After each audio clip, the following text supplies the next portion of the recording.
দীর্ঘ ৪ দশক ধরে বাংলাদেশের টেলিভিশন ও সাংস্কৃতিক জগতে একটি নাম এখনো জনপ্রিয়। তিনি হানিফ সংকেত। তিনি কেবল একজন উপস্থাপক নন, তিনি জনপ্রিয় ম্যাগাজিন, অনুষ্ঠান ইত্যাদির গ্রন্থনা ও পরিচালনার দায়িত্ব পালন করেন। ১৯৭৭ সালে বাংলাদেশ টেলিভিশনের একটি অত্যন্ত জনপ্রিয় ম্যাগাজিন অনুষ্ঠান যদি কিছু মনে না করেন জনপ্রিয় উপস্থাপক ফজলে লোহানীর হাত ধরে শুরু হয়।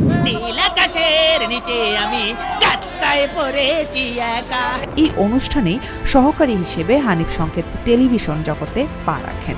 এরপর ১৯৮৬ সালে মুক্তিপ্রাপ্ত চলচ্চিত্র চাপাডাঙ্গার বউয়ের মাধ্যমে হানিফ সংকেত প্রথম চলচ্চিত্রে যাত্রা শুরু করেন।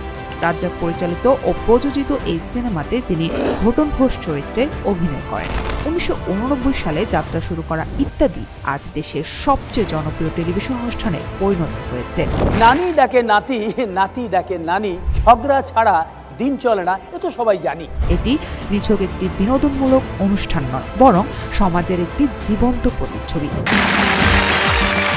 নির্বাচিত দর্শকদের নিয়ে এবার আমরা শুরু করছি, যা হাস্যরসের মোড়কে অত্যন্ত সুচারুভাবে গুরুতর সামাজিক বার্তা তুলে ধরে। আপনি যদি এই শরীরে কাহিল হন তাইলে আর আমি থাকি কেমনে? আমি আব্দুল কুদ্দুস নাই।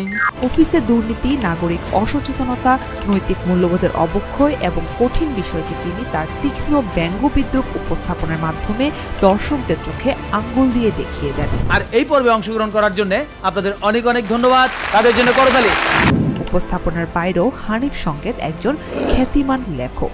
তার ব্যঙ্গ ও রম্য রচনা চৌচাপটে পাঠক মহলে ব্যাপক সমাদৃত। এই রচনাগুলোতেও তিনি অত্যন্ত রসবোধের সাথে সমাজের নানা অসঙ্গতিকে তুলে ধরেছেন।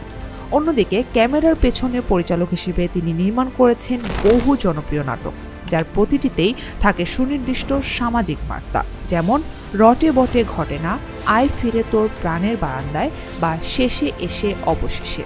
এই নাটকগুলো নিছক বিনোদন নয়, বরং নৈতিকতার এক একটি পাঠশালা। যাওয়ার আগে তোমার কাপড়টা একটু বদলে যাবে। কেন?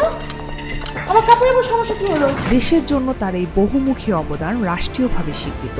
সমাজ উন্নয়ন ও মানবিক কার্যক্রমে বিশেষ অবদানের জন্য ২০১০ সালে তিনি বাংলাদেশের দ্বিতীয় সর্বোচ্চ বেসামরিক পুরস্কার ২১ পদকে ভূষিত হন। এছাড়াও পরিবেশ শিক্ষা ও জনসচেতনতা সৃষ্টিতে তার অগ্রণী ভূমিকার জন্য ২০১৪ সালে তাকে জাতীয় পরিবেশ পদক প্রদান করা হয়। আমরা জানি যে মুখের কথা এবং ধনুকের তীর দুটোই কিন্তু একই রকম, মানে দুটোই যদি বেরিয়ে যায় ওটাকে ফেরানো যায় না। হানিফ সংকেত একজন অসাধারণ ব্যক্তিত্ব, যিনি দীর্ঘ ক্যারিয়ারে নৈতিকতার মানদণ্ড বজায় রেখেছেন। নানা প্রস্তাব সত্ত্বেও তিনি কখনোই কোনো পণ্যের বিজ্ঞাপন চিত্রে অংশ নেননি, যা তার নীতিপথের এক অনন্য উদাহরণ। তাহলে আমি মনে করছি যে আজ থেকে এখানে যারা আছেন সবাই এই ধরনের একটি ক্যাপ পরবেন, সবার আত্মবিশ্বাস এবং গতি বেড়ে যাবে। তার প্রতিটি কাজে মিশে আছে গভীর দেশপ্রেম, মানবপ্রেম বা দায়িত্ববোধ। হানিফ সংকেত কেবল একজন টেলিভিশন ব্যক্তিত্ব নন, তিনি বাংলাদেশের সাংস্কৃতিক অঙ্গনের এক বিবেকের কণ্ঠস্বর।